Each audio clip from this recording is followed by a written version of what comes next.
وعليكم ورحمة الله وبركاته. الحمد لله وحده والصلاة والسلام على من لا نبي بعده. أما بعد فأعوذ بالله من الشيطان الرجيم. بسم الله الرحمن الرحيم.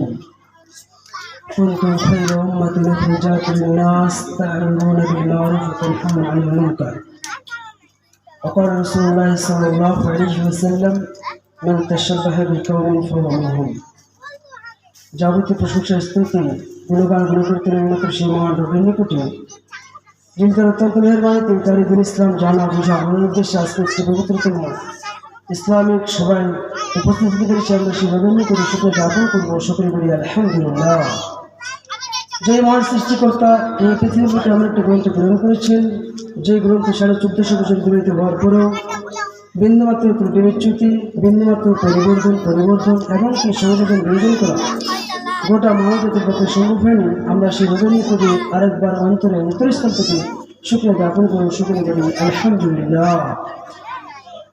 তারপরে পৃথিবীর সর্বশেষ এবং চূড়ান্ত রাসূল এক দ্য লাস্ট প্রফেট মুহাম্মদ সাল্লাল্লাহু আলাইহি ওয়াসাল্লাম, তিনি উপর সকল শান্তি বর্ষিত হোক, সকলকে আল্লাহুম্মা সাল্লি আলাইহি ওয়া আল্লাহুম্মা বারিক আলাইহি।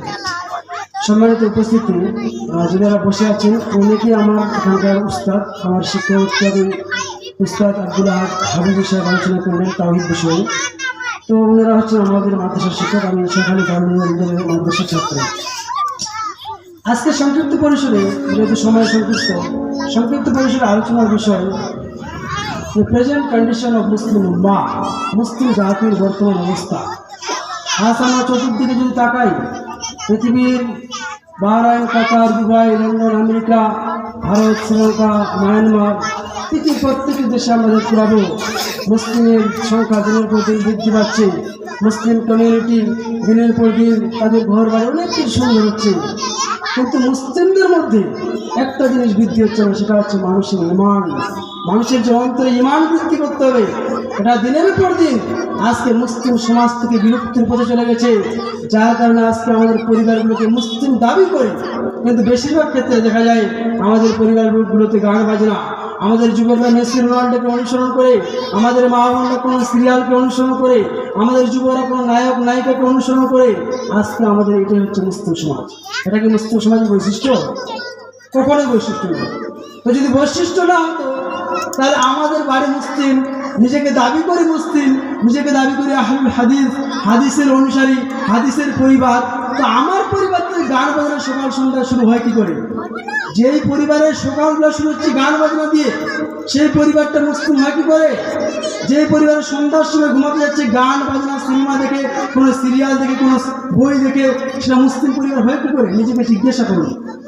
আজকে মসজিদে শুক্রবার যখন আসে, ইয়ামুল জুমা, যখন জুমার দিনে আসে, আমরা দুপুরের সোলাতে সব মসজিদে একদম পরিপূর্ণ করে দিই। মুসল্লির অভাব পড়ে না, মসজিদ কিবা ভর্তি হয়ে যায়, মসজিদে কোনো ফাঁক পাওয়া যায় না, কোনো গ্যাপ পাওয়া যায় না। 2 বা 2.5 ঘন্টা পরে মসজিদের মুয়াজ্জিন সাহেব আজান দেয়, হাইয়া আলাস সালাহ, সালাতের জন্য এসো, হাইয়া আলাল ফালাহ, সফলতার জন্য এসো। যতগুলো মুসল্লি আমরা এই জুমার দিনে মসজিদে উপস্থিত হই, ততগুলো মুসল্লিকে আসলে পাওয়া যায় না। কারণ আমরা হচ্ছে এমন মুসলিম, বর্তমান সময় আমরা এমন মুসলিম, মসজিদ 3 তলা 4 তলা করে দিয়েছি, টাইলস লাগিয়েছি, মার্বেলস লাগিয়েছি, অনেক উন্নত করে দিয়েছি, কিন্তু আমাদের ইমানের উন্নতি করতে পারিনি। 1 নম্বরে নিজের পরিবারটাকে ঠিক করতে হবে। আল্লাহ তাআলা বলেছেন পবিত্র কোরআন সূরা তাহরিম সূরা নম্বর 66 আয়াত নম্বর 6, ইয়া আইয়ুহাল্লাযীনা আমানু কু আনফুসাকুম ওয়া আহলিকুম নারা ওয়াকুদুহান নাস ওয়াল হিজারা, হে ঈমানদারগণ, তোমরা নিজে বাঁচো জাহান্নামের আগুন থেকে এবং তোমার পরিবার পরিজনবর্গদেরকে জাহান্নামের আগুন থেকে বাঁচাও। তখন আপনি বাপ, আপনার বয়স 40 বছর, আপনি একজন বাপ, আপনার বয়স 30 বছর, আপনি নিজেই নামাজ পড়েন না, আপনি আপনার ছেলেটাকে কি করে জাহান্নামের আগুন থেকে বাঁচাবেন? আপনি নিজেই নামাজ থেকে বেখবর, আপনি নিজেই গান বাজনা এডিক্টেড, নিজেই গান বাজনা শ্রবণ করেন, নিজেই ইসলাম থেকে বিমুখতা, তো আপনার পরিবারটাকে কিভাবে আপনি সঠিক পথে নিয়ে আসবেন? 1 নম্বরে পরিবারের মধ্যে আজকে আলোচনা সংক্ষিপ্ত পরিসরে শুনলে কি হলো? সংক্ষিপ্ত পরিসরে শুনে পরিবর্তন হতে হবে। 1 নম্বরে আজকে বাড়ি থেকে একটি আলোচনা করতে হবে 10 মিনিটের।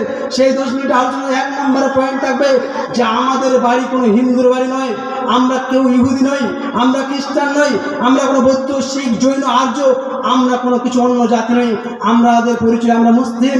আমরা কালেমা সাক্ষ্য দিয়েছি লা ইলাহা ইল্লাল্লাহ, আল্লাহ ছাড়া সত্য কোনো মাবুদ নেই।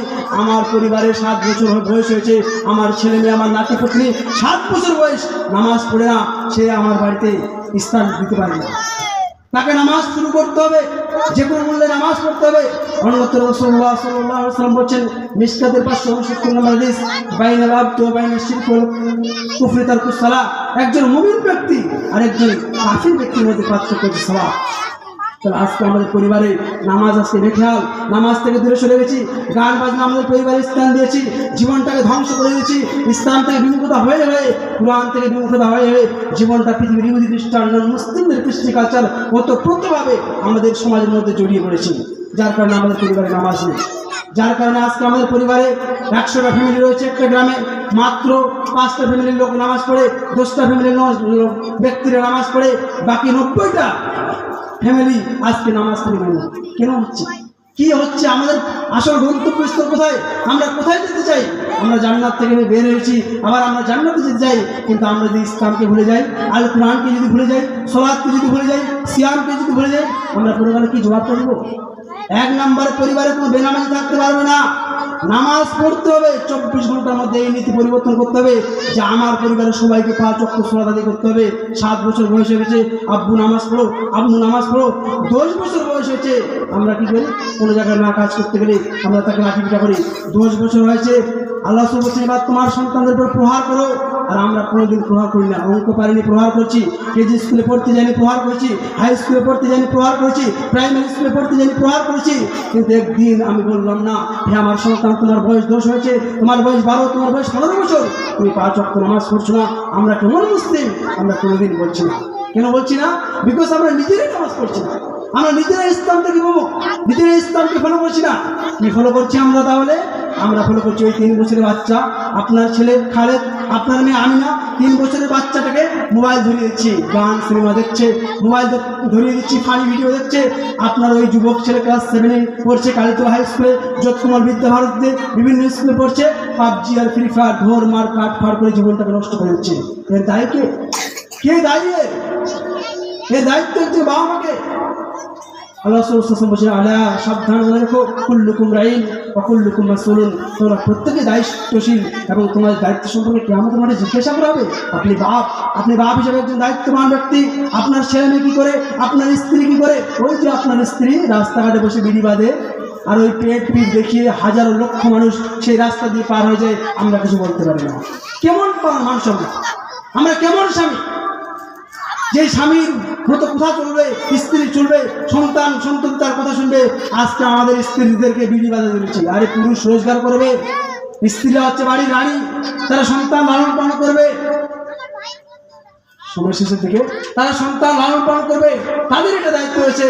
কিন্তু আমরা আজকে যোগ্য মানুষ হতে পারিনি, আমরা ইসলামকে ভুলে গেছি, আমরা কাপুরুষ মানুষে পরিণত হচ্ছি। অতএব আমাদের উচিত যে 1 নম্বরে পরিবারটাকে ইসলামিক পরিবার গড়ে তুলতে হবে। পরিবারে কোনো গান বাজনা স্থান দেওয়া যাবে না। ওই যুবকদের পাবজি যারা খেলছে, এরা আজ থেকে 10-15 বছর পরে এই সমাজ চালাবে। ওরা কি তৈরি হবে? ওরা লুচ্চা তৈরি হবে, ওরা লাফাঙ্গা তৈরি হবে। এই 8 মাঠে আমি মাঝে মধ্যে যাতায়াত করি, অনেক যুবক দেখি, মাত্র ছোট ছোট যুবকরা কচি কাঁচা 7, 8, 9, 10-এ পড়ছে, দিন রাত ফ্রি ফায়ার আর পাবজি নিয়ে। রাসূলুল্লাহ সাল্লাল্লাহু আলাইহি ওয়াসাল্লাম বলেছেন, আবু দাউদের 4031 নম্বর হাদিস, মান তাশাব্বাহা বিকাওমিন ফাহুয়া মিনহুম, যে ব্যক্তি কোনো বিজাতীয় সংস্কৃতি অনুসরণ করলো, সে ব্যক্তি তাদেরই অন্তর্ভুক্ত। আমরা যাদেরকে অনুসরণ করবো তাদের, আমরা মেসি রোনাল্ডোকে অনুসরণ করছি, কোনো সিরিয়ালকে অনুসরণ করছি, কোনো গায়ককে অনুসরণ করছি, কে আমাদের মাঠে হাসন নাসক তার সঙ্গেই হবে। অতএব সময় শেষের দিকে বিস্তারিত অসংখ্য আলোচনা আমার ইউটিউবে রয়েছে, কাউসার লিখে চলে আসবে, এবং অসংখ্য আলোচনা রয়েছে যেগুলোর বিষয়ভিত্তিক আলোচনা রয়েছে, আপনারা দেখতে পাবেন ইউটিউবে, ফেসবুকে। এই বলে সংক্ষিপ্ত পরিসরে আমার আলোচনা এখানে শেষ হচ্ছি। وآخر دعوانا الحمد لله رب العالمين. السلام عليكم ورحمة الله وبركاته. ওয়ালাইকুম আসসালাম ওয়া রাহমাতুল্লাহি ওয়া বারাকাতুহু। শুকরান, জাযাকাল্লাহু আন্না খায়রাল জাযা ভাই কাউসার আলী সাহেব। খুব সংক্ষিপ্ত আকারে খুব সুন্দর কথা বললেন। খায়রুল কালাম আল্লাহ মাদাল্লাহ। উত্তম কথা হচ্ছে কথা কম, অর্থ বেশি। সত্যি আসলে দুটা কথা উনি একবার বললেন যে ঈমান